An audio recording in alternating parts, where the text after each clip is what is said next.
There's a lot of sleeping in your vehicle. There's a lot of McDonald's meals. There's a lot of gas station food, and every now and then we get good travel partners that help split the cost up. But there's a lot of times where we just pitch a tent outside the car, and that's where we'd sleep.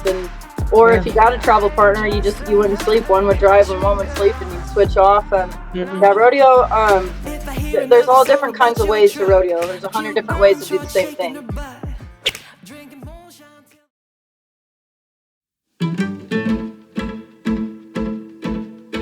Hi everyone, it's Kaylee Gates here, your 2025 Miss Grand National Rodeo and Boots by the Bay series host. Today, our CEO, Allison Keaney, gets to chat with Montana Cowboy Hall of Famer and our Women of Rodeo standout, Brittany Miller. You're about to be impressed. She's got the grit and keen perspective. Let's listen in. This way and not over here. So Brittany, maybe we'll build a sound studio someday. I don't know. Yeah, I know it'd be awesome. We'll just stick it in the rafters. Okay. Hi, Brittany. Thank you so much for joining me today, and welcome to our Boots by the Bay episode of our docu-series. So glad you could make time for us today. So let's start off with just the basics about how you got into this. Like, you were behind the chutes a lot, helping other people, and you're like, oh, I'll give that a try. What really goes through somebody's head to say, I want to get on a wild bucking animal and give that a try? For me, it was simple. I was going to college for natural horsemanship, and I was already kind of riding colts. It's got a little bucky in the round pen, and I'd always admired bucking horses, but I was never disciplined enough to go ride saddle broncs. You know, that takes a lot of self-discipline, a lot of practice, a lot of dedication. Because it's such an art form. And then I already knew no way in hell would I ever try bareback riding. I was not tough enough for that or strong enough physically. And so I actually saw on Facebook a flyer for women's ranch bronc in Idaho. So I'm like, I can go win money riding horses that buck at a rodeo when I already do that in the round pen for my degree. So it was like a no-brainer. And it just happened to be a women's ranch bronc. And me and my roommate, we drove down to Idaho and entered it, and I ended up winning my first one. But that's amazing. It was just I didn't even think about it. It was just simple, and it made sense, and it just was something I felt like I needed to try. And in 11 years, you've how many rodeos do you think you've competed in 11 years? Well, I'm kind of a nerd, and so I really wish I would have done. I have a little book that I wrote down every single bronc that I've ever been on and what I scored, where I was, what I scored, if I bucked off, that kind of thing. But I never did write down the money. And I know at the time I was like, oh, I don't care about money. I'm not going to keep track of that. Now I'm like, oh, that would have been kind of cool to add up. But I have a little book where I've added it up, and I've been on over 500 head. Oh, wow.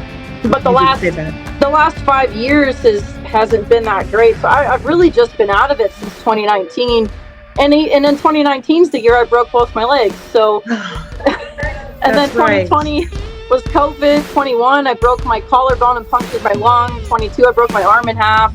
23, I started the schools. And then here it is, 25, I got into the Hall of Fame, and I'm going to kind of slow down on the riding and take care of my health. And hold on, let's hear more about your school.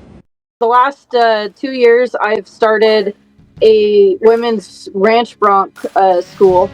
I created a business for that, for the ever-increasing demand for women wanting to learn how to ride ranch broncs and not having a proper avenue to go to or the right opportunities to go and learn, especially from an instructor that understands the safety and how critical it is to get your shoot procedure correct. Because nobody likes to go see a girl go out on a bucking horse and create a wreck in front of a rodeo. It doesn't look good for anybody. So yeah, that's a tough one. Right. So for the last 2 years, I've been dedicated to teaching clinics all over the United States and even internationally as well. That's fantastic. I think that's one of the things I am so impressed by you.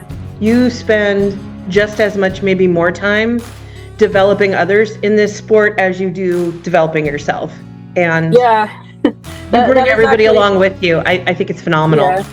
That's a part I actually struggled with for a little while, was imposter syndrome. And then I had to set aside my own personal goals in my rodeo career that I wanted to accomplish, to set those aside to start teaching these girls that really needed someplace to go. Because I mean, it sounds selfish, but I don't have to teach anybody. I don't have to explain anything. Right. You don't have to go out of your way and spend 2 days traveling and 2 days teaching to go teach these women how to ride to get nothing out of it in return, besides a little tiny paycheck. Like, schools don't pay that well. So I struggled with that a lot, putting aside my own personal goals in rodeo that I still haven't accomplished yet, to be able to teach these girls that are needing it more than I am. Yeah, but, and I don't mean to put words in your mouth, you tell me, do you ever feel like every time they go out into the arena, a piece of you goes with them? Yeah, especially the girls that are going down the road too. I never realized how much I needed them as much as they needed me. They actually healed a lot of parts of me that I didn't know I needed fixed. That's fantastic. Mm-hmm. And I love getting text messages late at night on rodeo weekends, like, look how I did, or oh my god, look at, I made the pickup man, or look at this horse, this thing really bucked, and and thank you for the connections, and thank you for getting me in touch with this random stranger from the next state over, and we just rodeoed together, and I love her, she's my new best friend. So the connections that I've been creating unknowingly actually really make my heart swell. Like, it is so humbling and really cool that I was able to create that ripple effect in the rodeo world. Hold on, Allison. We have a Hall of Famer here. We need details. The committee finally, they voted on me, and I got in, and I'm still pretty damn young to be in the Hall of Fame. I don't know if I'm the youngest. I didn't come from a ranch. I didn't come from that kind of a background. Everything that I am now is things that I went out and learned. I got yelled at, I worked hard for. I had to learn on the spot. I had to be fast about it and remember things, because being a woman trying to cowboy and ranch, it was so hard. There was a lot of stereotypes going on still. It's not so bad anymore, but when I was trying to do it 16 years ago, it was really tough for me to try to learn how to do that. But I'm still grateful for every experience that I was able to get, because it taught me how to be fast about it. And so it was really humbling to listen to my biography on this big screen and listen and watch all the reactions from people around me, because as soon as they started talking about what I was doing, everyone kind of picked up and looked around the room like, oh my god, who is this? Yeah. And I just shrunk down in my chair, like, being shy, and oh man, the attention was a little off-putting for me. I'm not used to that, and I don't do these things for that attention.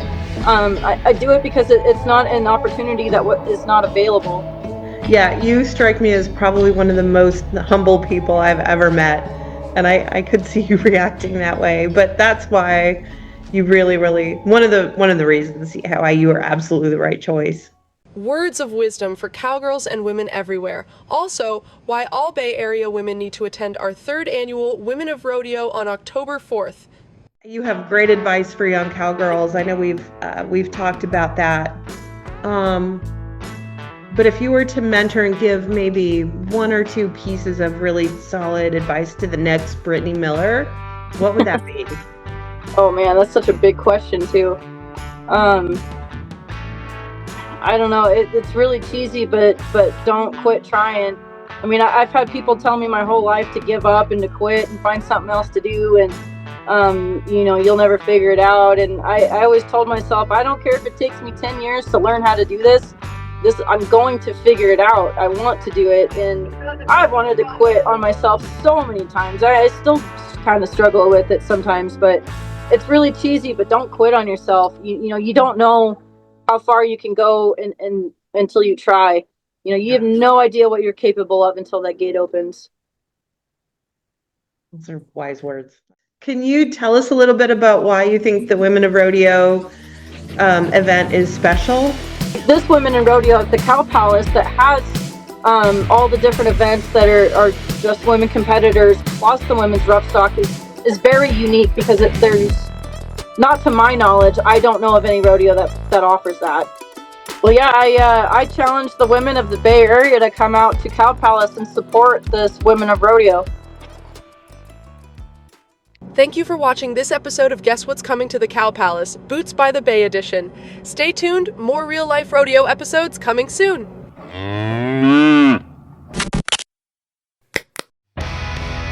We thank you for checking out this episode of Guess What's Coming to the Cow Palace. Hopefully you like what you see.